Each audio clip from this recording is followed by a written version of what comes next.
오늘 설교는 주기도문 성막기도의 찬란한 비밀을 완성해가자 12번째, 성령 초청 8번째고요. 생명의 영, 메노라, 생명의 영 2번째입니다.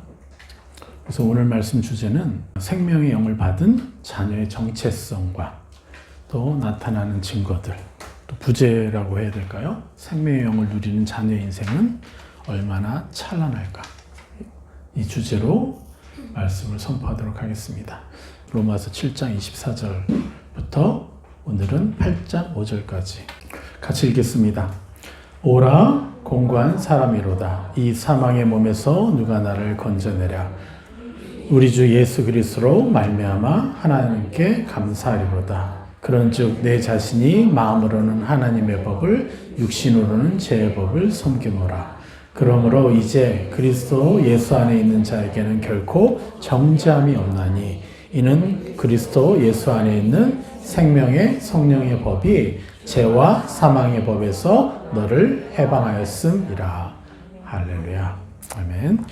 자, 이 말씀을 지난주에 풀어 들었습니다. 오늘도 이 말씀과 연관돼서 3절부터 5절까지 쭉 이어져요. 그 부분을 더 보완 설명해 드리도록 하겠습니다.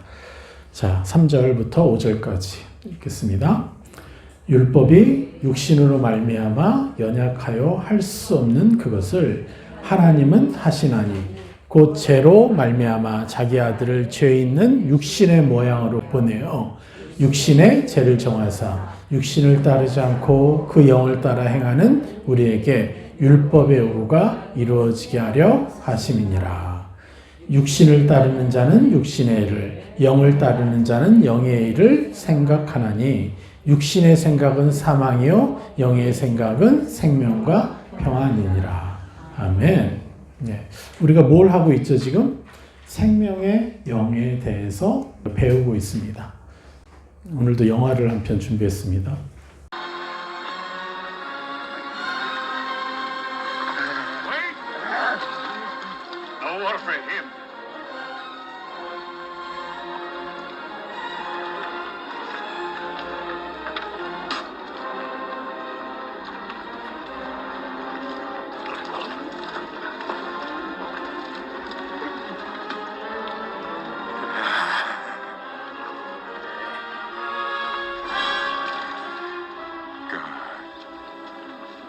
Help me.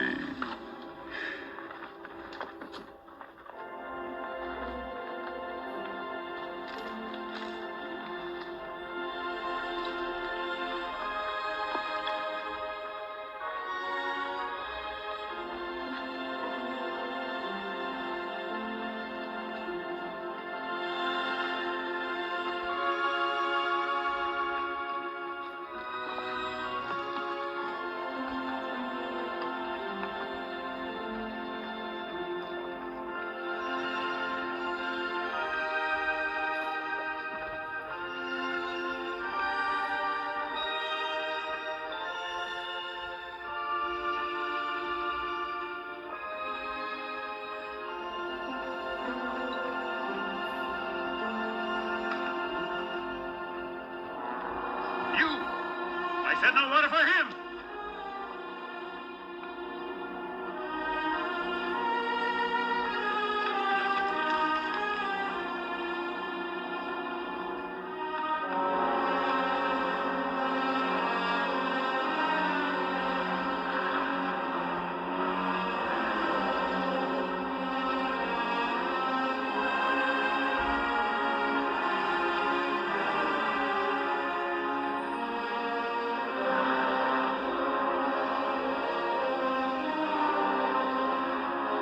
On your feet, all of you. Get them on their feet. Back in line, you dog!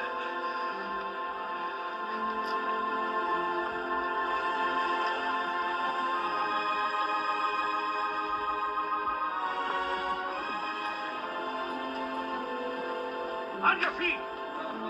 Get them going. You there! Back to your place! Back to your place!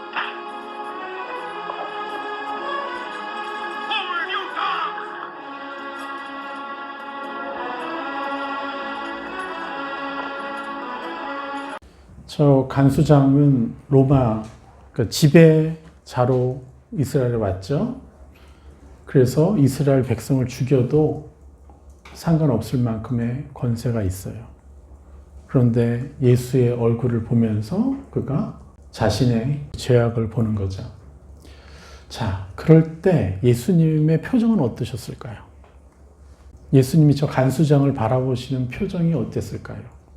사나운 눈빛으로 하늘의 놀라운 그 권세와 위엄으로 그 눈빛으로 그 간수장을 째려봤을까요? 내 이놈, 내가 어찌 그리 악할 수 있느냐 이렇게 봤을까요? 아니면 내가 너를 너무너무 사랑한다. 너가 원치 않는 악을 저지르고 있구나. 이런 눈빛으로 무한한 사랑과 긍휼의 눈빛으로 그 간수장을 바라봤을까요? 많은 사람들이요, 하나님의 형상에 대한 오해를 하고 있어요. 우리가 지금 무슨 시간을 보내고 있습니까? 생명의 영에 대해서 배우고 있습니다. 바로 하나님의 생명은 이런 것이에요. 죄인을 끌어안아서 그 죄인이 자신을 탓하고 있을 때 그 탓하는 죄인을 너는 죄가 없다라고 말씀해 주시고 내가 너를 너무너무 사랑한다고 품어주시는 것이 바로 생명의 영인 것이에요. 그런데 지금은 안타깝게도 교회에 생명의 영이 아니라 종교의 영이 가득 차 있어요. 두려움의 영이 가득 차 있어요. 그래서 수많은 성도들이 방황하고 있고 목회자들과 선교사들도 방황하고 있는 거예요. 그래서 성도들 앞에서는 거룩해 보이지만 개인의 삶으로 들어가고 가정 안에 들어가면 가정 안에서 삶이 거룩하지 못하는 목회자들과 선교사들도 많습니다. 그건 우리 모두의 책임이 아니에요. 그거는 우리가 하나님에 대해서 잘못 배웠기 때문에 그렇습니다. 우리는 누굽니까? 하나님의 종이에요? 하나님의 자녀예요? 하나님의 자녀죠. 하나님의 자녀의 권세를 우리가 누리기 위해서는 하나님의 참 생명이 어떤 능력이 있는지, 어떠한 것인지를 명확히 알고 우리가 그것을 침노해야만 하는 것입니다. 3절부터 한번 들어가 보겠습니다.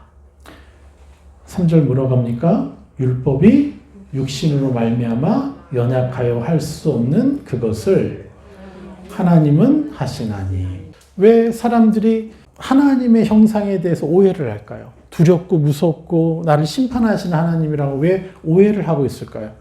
그 근본적인 것은 율법에 대한 오해 때문에 그래요. 우리가 율법에 대해서 참 많은 오해를 하고 있어요. 율법에 대한 이미지를 단지 하나님이 인간의 유익을 위해서 주신 명령이다, 지켜야 될 계명 정도로만 생각해요. 혹은 부정적인 이미지로 그걸 느껴요. 율법적인 것은 재미없고 고리타분하고 또 너무 종교적이고 인간미가 없다라고 느껴지는, 그래서 다들 율법을 썩 좋아하지 않습니다. 그런데 율법을 이런 식으로 인식하고 있는 이유는 뭡니까? 바로 참 진리를 온전히 누리지 못하고 율법 준수를 자기 의로 여기면서 살아오는 종교인들에 의해서 완전히 왜곡됐기 때문에 그렇습니다. 그래서 정확히 말해서 율법은 그 시대, 율법을 주셨던 그 시대, 4,000년 전이죠. 그 시대 인간의 수준과 그 상황에서 죄됨을 막기 위한 하나님이 내려주신 최소한의 배려이고 최소한의 거룩의 기준이라는 거예요. 4,000년 전에 어땠어요? 얼마나 죄를 많이 졌어요.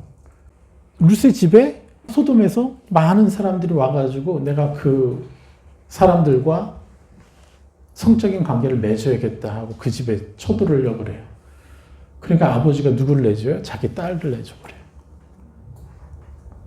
그 정도로 도덕이 없었던 그 시대에 너무나 악이 관영한 그 가운데 하나님이 인간을 위해서 최소한 더 타락하지 못하도록 세워주신 어떤 거룩의 기준이라는 거예요. 완전한 하나님의 형상이 아니에요. 율법은 완전한 하나님의 형상이 아니라는 거예요.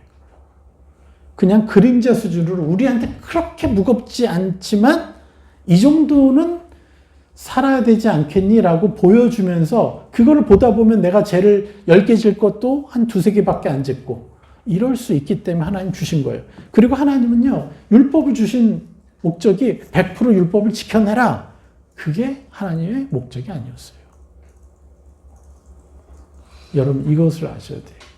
하나님의 목적은 내가 이 율법을 줬으니까 이걸 100% 지켜내라가 아니라 그 기준을 바라보면서 너 마음 안에 악한 영들이 계속해서 재짓도록 하는 그 모든 것들과 싸울 수 있는 것을 주었다라는 거예요. 이것을 우리가 이해하고 있어야 돼요. 그래서 하나님은요, 최대한으로 우리를 배려해 주신 거예요. 완벽하게 지키라고 주신 게 아니라 이 정도 수준은 인지하면서 살 때 너가 덜 죄를 질 것이다. 그럴 때 내가 너를 부를 때 너가 반응할 수 있을 것이다. 이게 율법의 목적이라는 거야. 그리고 율법의 또 한계이기도 하고요. 완전한 하나님의 형상이 아니라는 거예요. 그래서 우리가 율법을 지키지 못했다. 요즘에는 여러분들이 어떤 율법을 갖고 있어요? 여러분의 하루 중에서 나는 아침에 일어나서 성막에 들어가서 큐티를 하고 주기도문으로 내가 하루에 몇 시간 기도하고 내가 말씀 읽고 뭐 이런 어떤 기준이 있을 거 아니에요, 최소. 어떤 사람은 내가 아침에 일어나서 10분 먼저 기도하기. 어떤 사람은 뭐 버스 안에서 큐티를 하기. 여러 가지 여러분이 정해놓은 율법이 있을 거 아니에요. 이렇게 해야지. 근데 그거 100% 지켜요, 매일? 사도 바울은 거의 지켜낸 사람이에요. 그러고도 오라 공고한 자로다. 이 사망의 몸에서 누가 나를 건져낼고. 이렇게 한탄했다는 거예요. 우리 어느 누구도 여러분들이 세운 기준대로 100% 살아낼 수 없어요. 그래서 하나님이 뭐라고 하시는 거예요? 정죄하지 말라고 하시는 거예요. 오로지 무엇에만 집중하라는 거예요? 내가 입을 새 사람에만. 그래서 율법이 육신으로 말미암아 연약하여 할 수 없는 그것을 왜 할 수가 없다는 거예요? 율법을 왜 지켜낼 수가 없게 되는 거예요? 육신으로 말미암아. 육신이 어떻다는 거예요? 연약하여 할 수 없다는 거예요. 할 수 없다는 것은 헬라어로 아디나토스, 불가능하다라는 뜻이에요. 그대로 살아내는 것은 불가능하다. 여러분의 의지가 약해서 그런 게 아니에요. 여러분의 능력이 약해서가 아니에요. 여러분의 가게에서 흘러온, 가게에서 전이된 그 악한 영들이 여러분의 주인 노릇을 하고 있기 때문에 못하는 것이지 여러분이 연약하고 여러분이 완전하지 못해서 그런 게 아니에요. 이 땅에서는 그렇게 악의 공격을 받아서 우리가 당하는 것뿐이에요.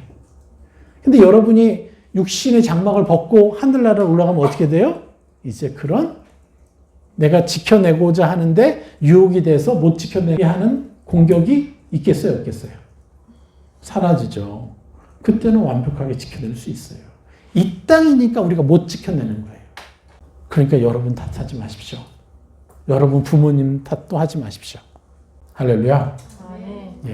불가능하다라고 이야기합니다. 불가능하다고 아디나토스.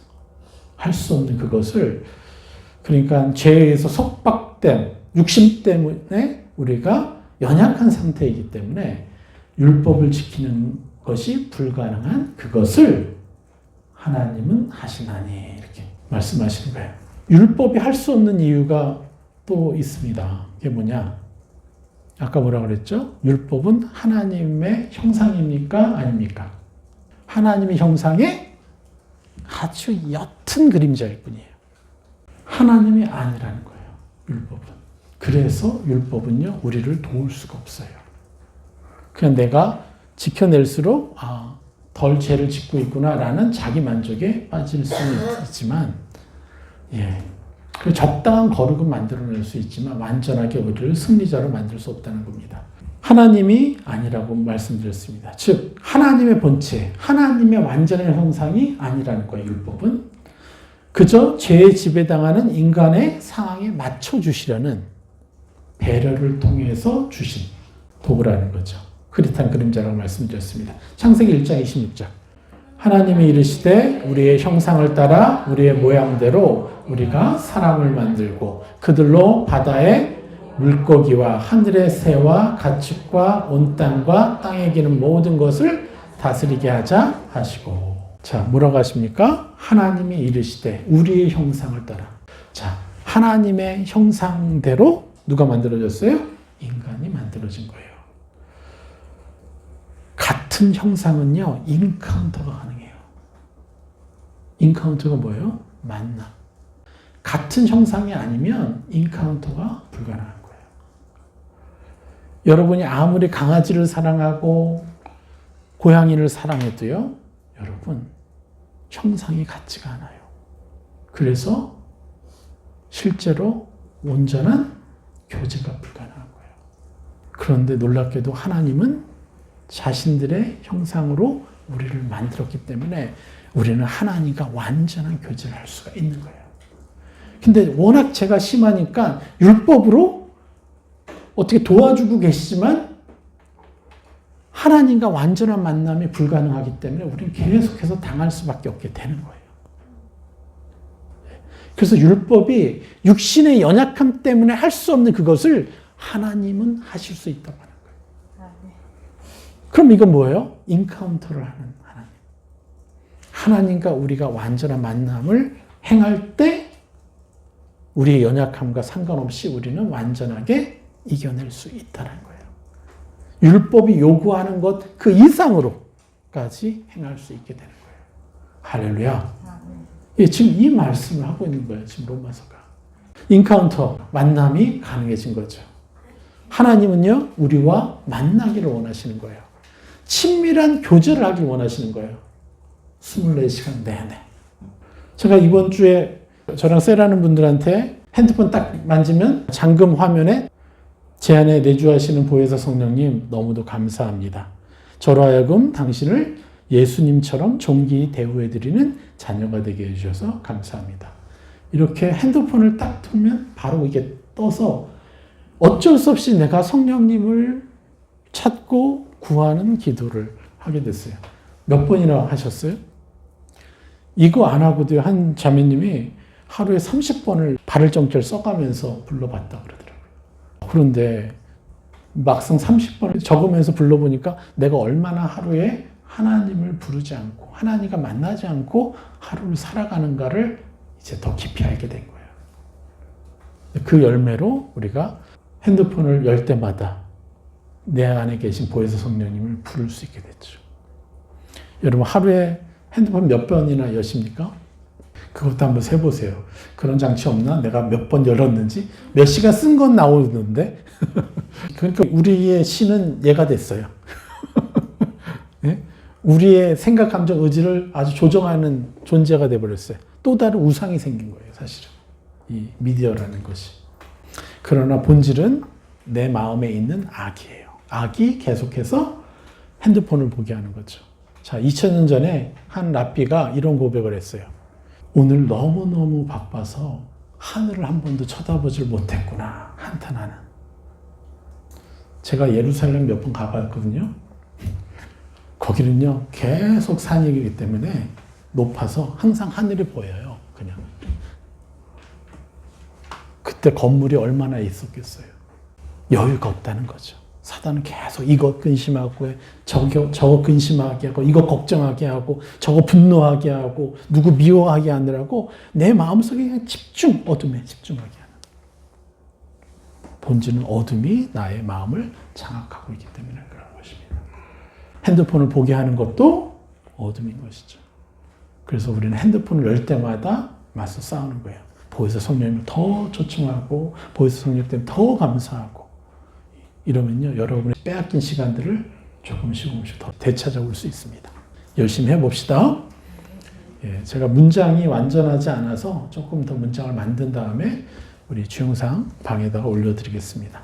그래서 율법을 지키는 것은요, 만남 자체를 성취시키지 못해요. 그러니까 율법을 지킨다고 해서 하나님과 만남을 갖게 하는 게 아니에요. 그죠? 내가 율법을 지켰으니까 정죄감을 받지 않게 하는 역할을 할 뿐이에요. 그래서 악에게 덜 지배받는 그 역할을 해줄 뿐이에요. 내가 율법을 지켰다고 해서 하나님을 만나는 게 아니에요. 정죄감을 덜 받아. 그냥 괜찮네 나. 이렇게 할 수 있어요. 그래서 율법은 완전한 게 아니에요. 율법의 한계상 그 한계가 뭐예요? 그냥 만남은 없는 그저 자기의 거룩을 어느 정도 지켜내려는 그냥 도구일 뿐이라는 거예요. 그래서 하나님과의 만남과 친밀한 교제가 없으니까 어떻게 돼요? 그저 연약한 육신에 의해서 속을 수밖에 없는 거죠. 그래서 우리는 어떤 율법을 지켜내야 돼요? 완전케 된 율법을 지켜내야 되는 거예요.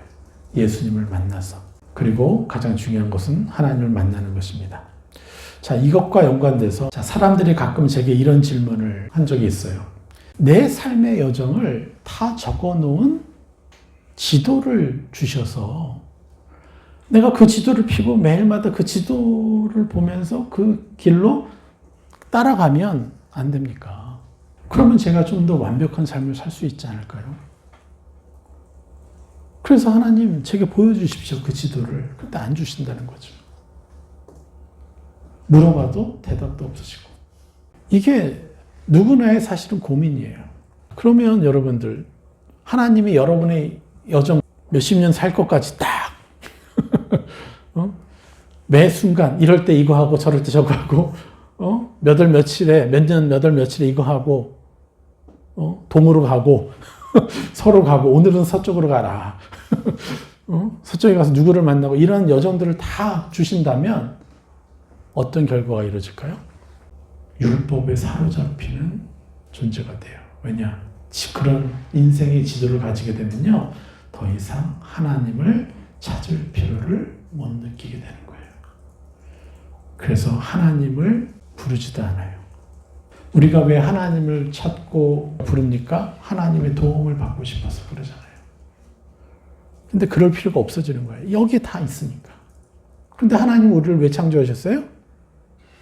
자기의 형상대로 만드신 이유가 뭐예요? 우리와 교제하시려고.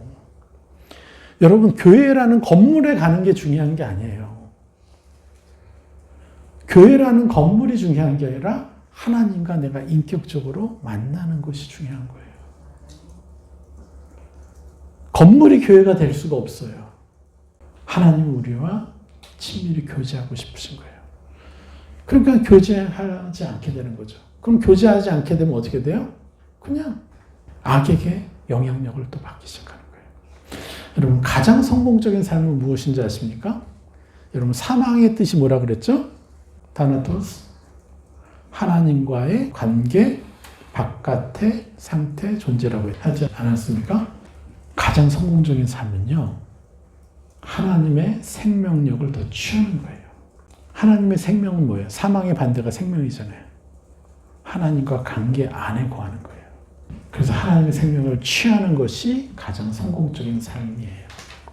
매 순간 하나님과 만나서 하나님의 존재 자체를, 그분과의 만남을 누리는 시간을 얼마나 가지느냐가 우리의 성공인 것이죠. 여러분, 이걸 기억하십시오. 그럼 그렇게 안 들리던 하나님의 음성이 들리기 시작하는 거예요. 율법도 이와 같은 것이에요. 율법도 지키면 정죄감을 받지 않으니까 울루랄라. 그냥 적당히 행복한 거예요. 하나님을 만날 필요도 느끼지 않으면서도 그냥 적당히 내 거룩을 지켜내니까 적당히 다른 재미있는 일을 할 수 있어요. 그걸 찾게 돼요.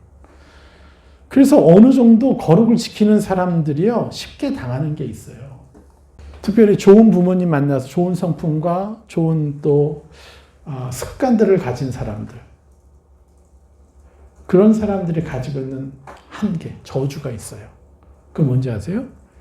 남들과 비교해서 자신의 수준이 괜찮으니까 그 비교 우위 가운데 적당히 만족하고, 또 적당히 하나님께 헌신하고, 또 적당히 희생하고, 적당히 사랑해주고, 적당히 거룩한 것으로 만족하는 거예요. 이게 무슨 뜻이냐면요, 사단에게는 별 위협이 되지 못하는 존재로 그냥 일개 교인으로 살아갈 수 있는 거예요. 사단에게 위협이 될 만한 존재잖아요, 우리는. 하나님의 자녀이기 때문에 뭐라 그랬어요? 창세기 1장 26절, 28절. 세상을 정복하라 그랬잖아요. 땅을 정복하고 다스리는 삶은 살아내지 못하는 거예요, 그냥. 그러니까 정확히 얘기하면 이게 무슨 상태예요? 하말티아, 하나님의 관역을 벗어난 인생을 사는 거예요.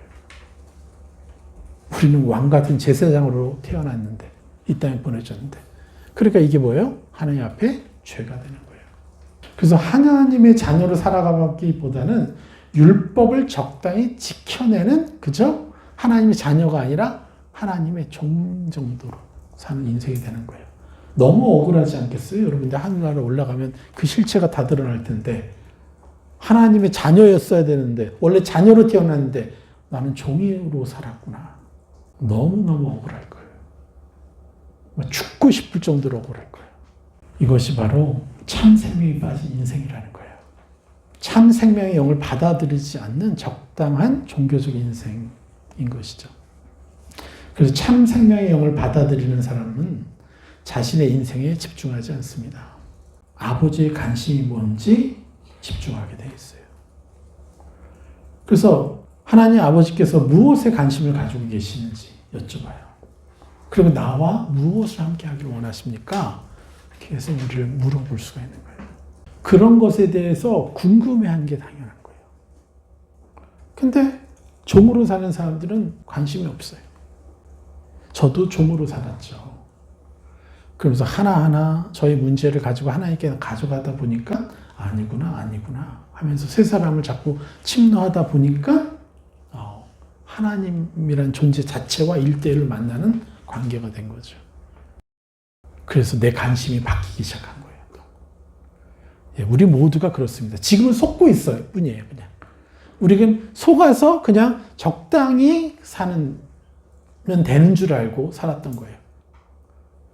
그런데 지난주에도 말씀드렸죠. 내 능력으로 나를 사랑하는 건 저주예요. 내 수준으로 나를 사랑하는 건 저주예요. 나를 창조한 것이 나입니까? 여러분을 창조한 것이 여러분이에요? 여러분, 에어컨을 만들어도요, 에어컨 사용 설명서가 있어요. 그럼 사용 설명서로 써야 제대로 작동하지 않습니까? 우리 교만하지 맙시다. 내가 내 인생을 창조한 게 아니에요. 나에 대한 여러분 한 사람 한 사람의 이름, 여러분 한 사람 한 사람의 아주 독특하고 찬란한 존재는 하나님이 창조하신 거예요. 사용 설명서는 여러분에게 있지 않습니다. 하나님 아버지께 있어요. 여러분을 가장 행복하게 할 수 있는 존재도 여러분이 아니라 하나님이에요. 근데 내가 주인 되면 악에게 속아서 나를 파괴시켜요. 얼마나 많이 내 자신을 파괴하면서 살았습니까? 억울하지 않습니까? 우리 이것에 거룩한 분노를 가져야 돼요. 그래서 하나님의 수준의 시야에 우리는 관심을 가져야 돼요. 그 시야로 우리를 침노하고 그 시야로 세상과 자신을 보고 침노해야 되는 거예요. 그래서 이러한 사람은요, 저절로 하나님을 먼저 사랑하려고 해요. 그게 자신을 최고로 사랑할 수 있는 비결이라는 것을 알고 있기 때문에. 그럴 때 우리는 최고로 자신을 사랑하게 되죠. 기억하십시오. 여러분은 여러분 자신을 창조하지 않았다는 것. 네. 하나님이 우리의 창조주시고 최고의 사랑과 최고의 궁율과 최고로 재밌으신 분, 이 세상에 가장 재밌는 분, 전 우주에서 이분의 개그감을 따라올 존재가 없어요. 이분의 유머를 따라올 존재가 없어요. 그 분이 내가 누군지를 말씀하실 때 그거를 빨리 침노해야 돼요. 그것이 가장 큰 행복입니다. 이걸 몰라서 얼마나 많은 사람들이 자신의 시간을 하나님이 아닌 다른 것으로 소비하고 있습니까? 그 결과는 어때요? 세상이 휩쓸리고 악에게 조종당하고 결국 자식이 자신의 무가치함에 대한 악에게 끝없는 소송, 화전을 받아서 정죄감에 무너지는 시간에 갇혀있는 인생. 이것이 저주요, 이것이 지옥인 것입니다. 할렐루야. 이것이 사망의 몸과 같은 저주인 것이죠. 우리 예수 그리스도로 인해 감사하리로다. 할렐루야. 이 모든 방황을 끝내게 해주셨어요. 그래서 이제 내 인생을 다 드리고도 남아요. 아깝지가 않은 거예요. 근데 하나님이 무슨 방법을 하셨다고요? 3절 보겠습니다. 자기 아들을 죄 있는 육신의 모양으로 보내어 육신의 죄를 정하사. 설명하잖아요. 바로 그 다음 절이.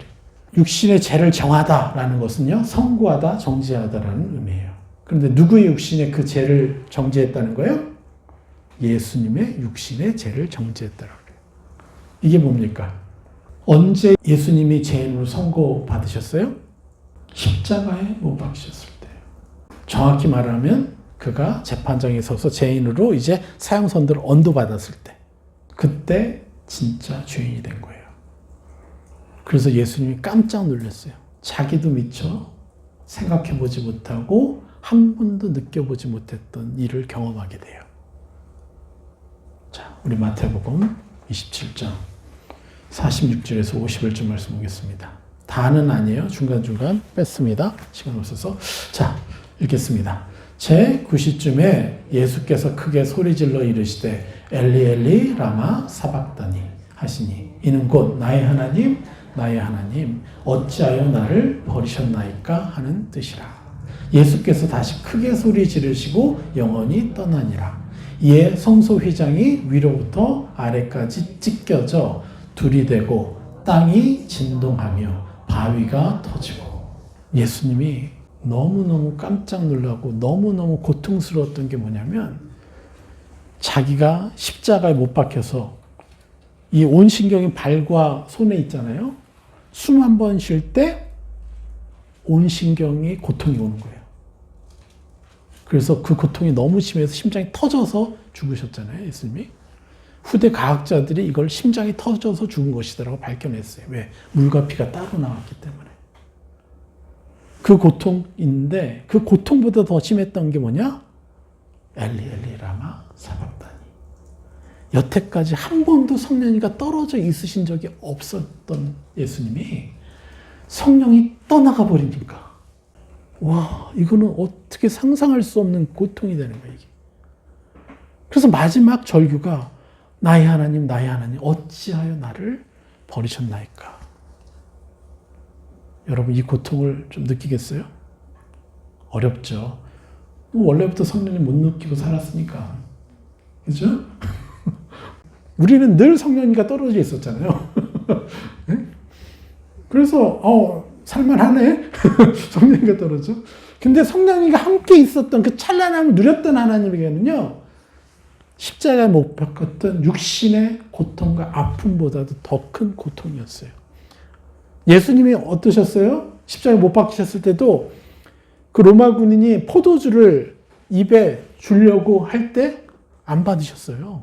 우슬초에 담궈서 이렇게 줬잖아요. 좀 먹으라고. 이게 뭐예요? 진통제거든요. 근데 진통제도 거부할 정도로 육신의 고통은 참아냈어요. 근데 이 고통보다 더 큰 고통은 왜 나를 버리셨나이까. 근데 왜 버림을 당한 거예요?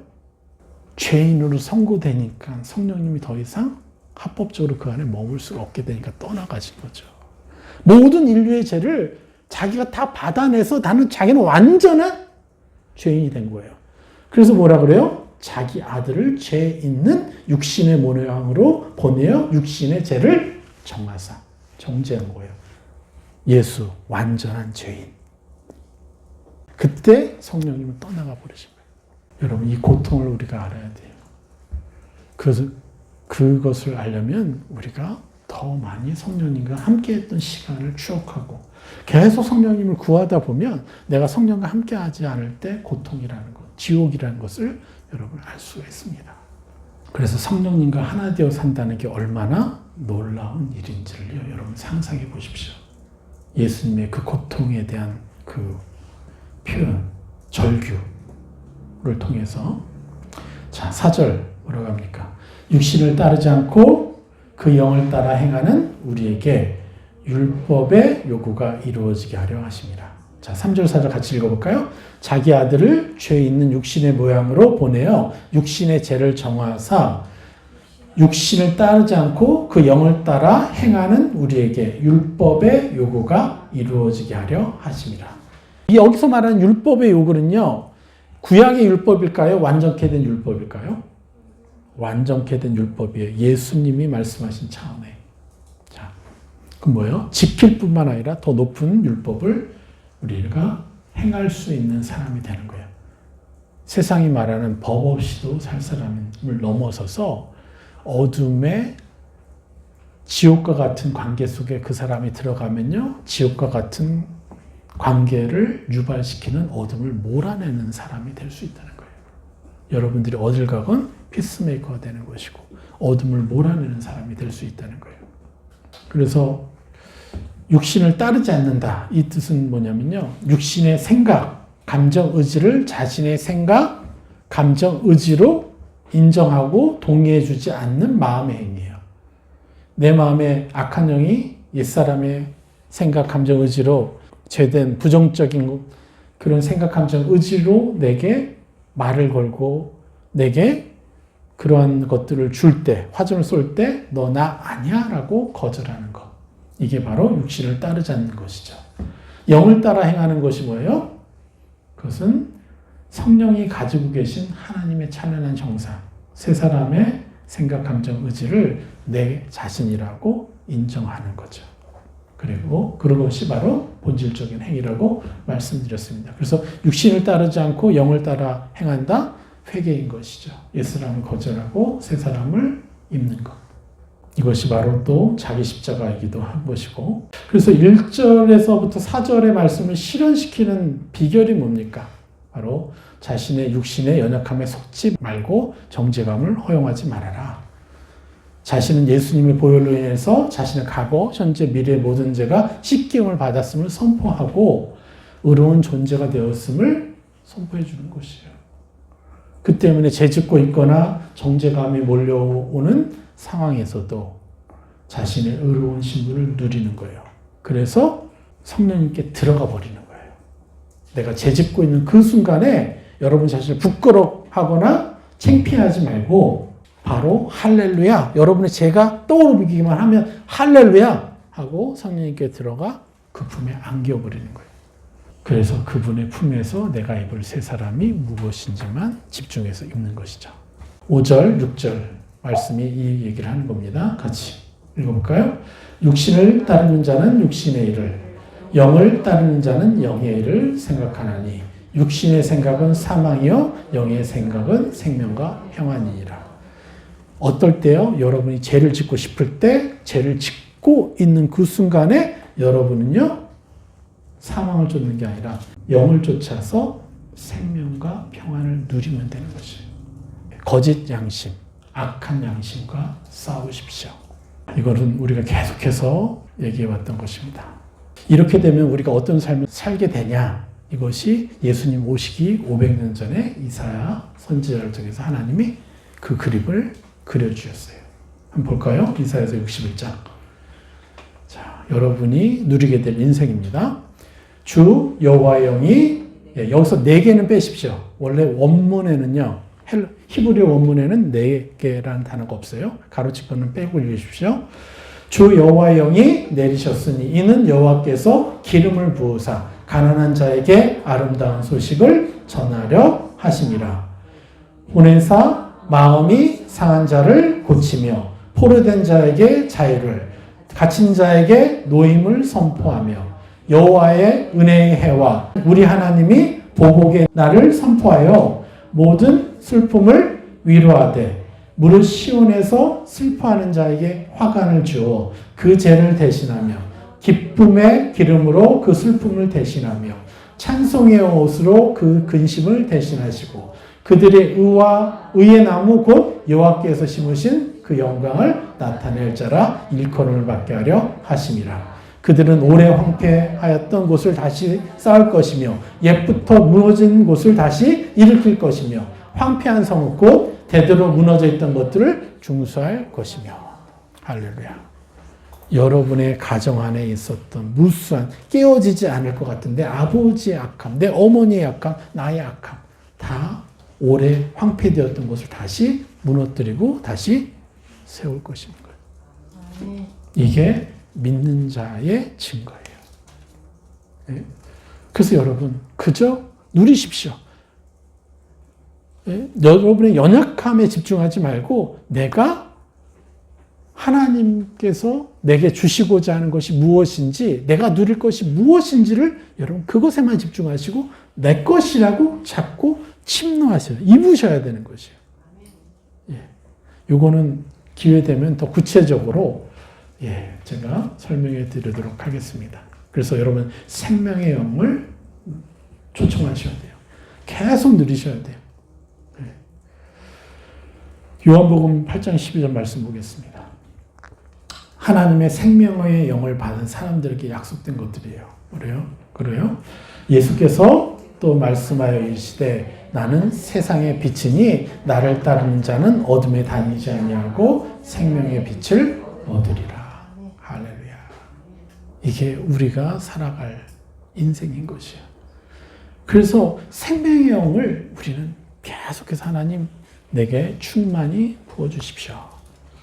생명의 영이라는 게 뭐라 그랬죠? 하나님을 사랑하고 싶어 하는 갈망인 거예요. 하나님을 사랑하고 하나님을 너무너무 사모해서 하나님과 만나기를 너무도 갈망하는 영이 생명의 영인 거예요. 왜요? 하나님과 나는 같은 형상이니까. 예. 그래서 우리는 생명의 영의 능력과 가치를 온전히 알고 우리를 초청하고 또 남들에게 선물해 주어야 합니다. 할렐루야. 오늘 말씀 여기까지 전하겠습니다.